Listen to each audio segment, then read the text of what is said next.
Today's story is about an incident that occurred in Nagoya, Japan, where a full-term pregnant woman's belly was cut open.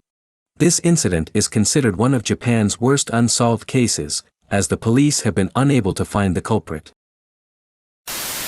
On the evening of March 18, 1988 at 6:50 p.m., Moriya, a 31-year-old company employee, just like usual made a phone call to his wife before leaving work. Normally when he called, his wife would answer immediately, but strangely she didn't pick up that day. Worried about his wife being alone at home, Moriya hurriedly made his way back. At around 7:40 p.m., Moriya, who lived in an apartment in the residential area of Nagoya, Japan, arrived in front of his apartment. He first looked up at his apartment on the second floor of the hallway. The lights were always on at night, but that day when he looked through the window from outside there were no lights on inside. Moreover, his wife would usually hang laundry outside in the morning and take it in when it was dry in the evening, but that day the laundry remained hung outside. He was very anxious.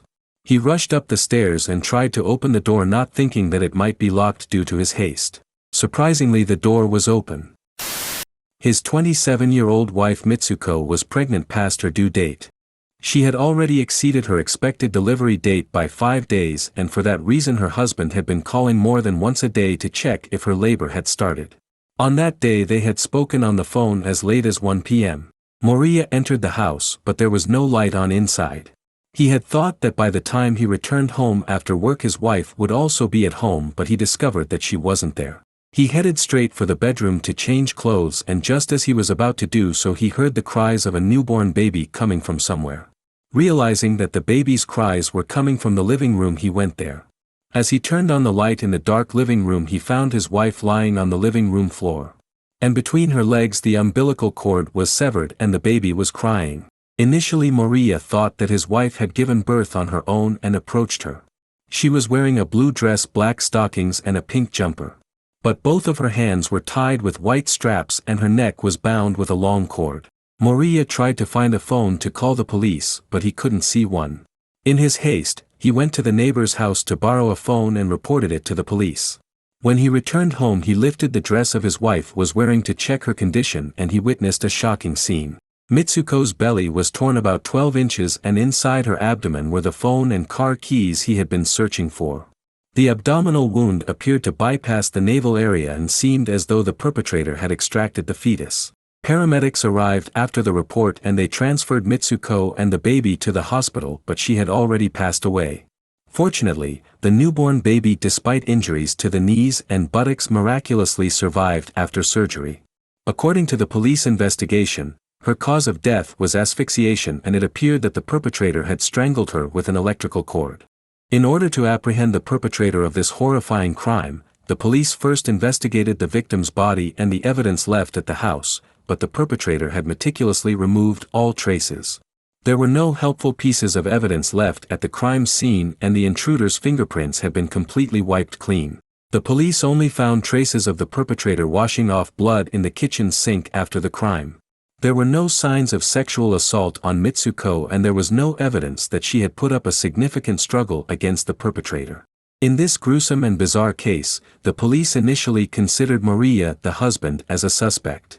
The reasons for this suspicion were his statement that the door was not locked when he arrived home, and despite the house being dark, he first changed his own clothes instead of looking for his wife. Additionally, during interviews with reporters he appeared quite composed, mentioning that his wife liked wine, and that he would pour wine for her at her funeral. These factors raised suspicion about the husband's involvement in his wife's death. However, the estimated time of Mitsuko's death was around 3 p.m. and during that time it was confirmed that Moriya was indeed at his workplace, which led to his exclusion as a suspect. As the police investigation continued, suspicions arose that the couple might have been involved in a multi-level marketing business as a possible motive for the murder. The last person who met Mitsuko at the time of the incident was a 31-year-old woman who was involved in the same multi-level marketing business. At around 1:10 p.m. she came to visit this house with her own child carrying strawberries. After eating strawberries and having a conversation as they were both involved in the multi-level marketing business, Mitsuko received a product from the woman and the woman gave Mitsuko around 2,000 yen. The woman left the house at around 3 p.m., Mitsuko escorted her to the parking lot when she left, and the woman mentioned that Mitsuko hadn't locked the door when she went down. Later at around 4 p.m. when a mail carrier came to deliver postcards, the mail carrier stated that she didn't feel any activity inside the house. And Mitsuko was supposed to pick up clothes from a laundromat around 4:30 p.m. but there was no record of her visiting the laundromat. The police speculated that the perpetrator entered Mitsuko's house when she went down to the parking lot with the woman and did not lock the door. They assumed that the crime took place when Mitsuko returned. The perpetrator stole 2,000 yen in cash from her wallet but did not take any other cash or valuables from the house. Therefore the police did not believe this was a simple robbery. The only evidence left at the scene was shoe prints approximately size 8 from imitation shoes made in Korea and Taiwan, and there were no leads from tracing the distribution channels. The police interviewed everyone in the vicinity of the husband and wife as well as around 400 people who had passed by their house, but they could not find any suspects. However, on the day of the incident around 3:10 p.m., a housewife who lived in the downstairs apartment below the victim reported witnessing a suspicious man. She heard someone trying to open her front door, and when the person couldn't open it he rang the bell. So she opened the door slightly and she described a man, about 5 feet 5 inches tall, around 30 years old, wearing a suit, who abruptly asked her if this was Nakamura's place. She quickly replied that she didn't know and closed the door.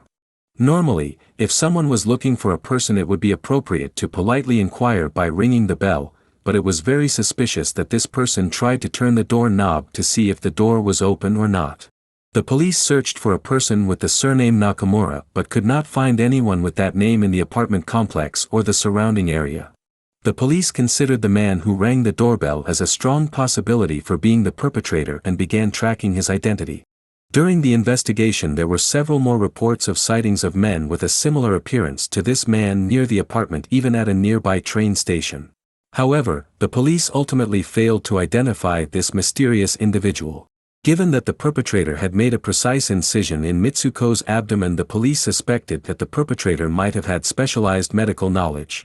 When a mother dies, the fetus typically doesn't receive sufficient oxygen and the fetus dies shortly afterward. In this case, the perpetrator killed Mitsuko and performed the abdominal incision to extract the fetus, but the fetus had a cut from a knife, though it didn't affect its life. An expert mentioned that it would be nearly impossible for someone with no experience in obstetric surgery to perform such an incision and extract the fetus within a short period of time.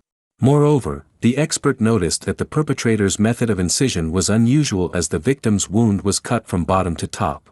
The perpetrator's incision was also significantly longer than a typical caesarean section.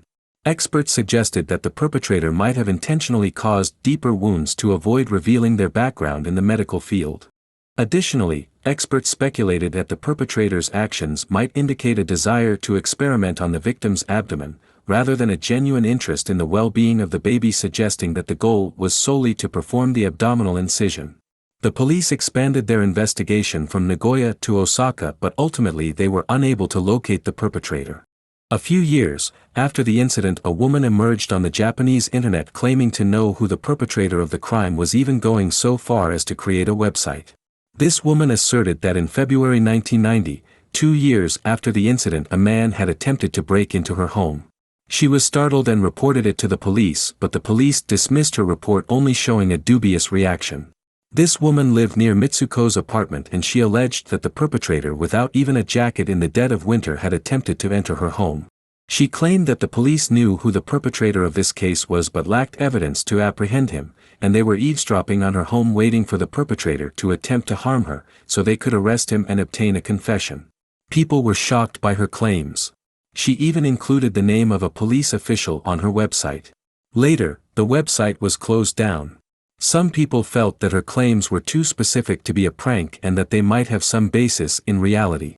Mitsuko's husband and surviving son, who were victims of the incident, could not bear the continued public attention and immigrated overseas in 1999.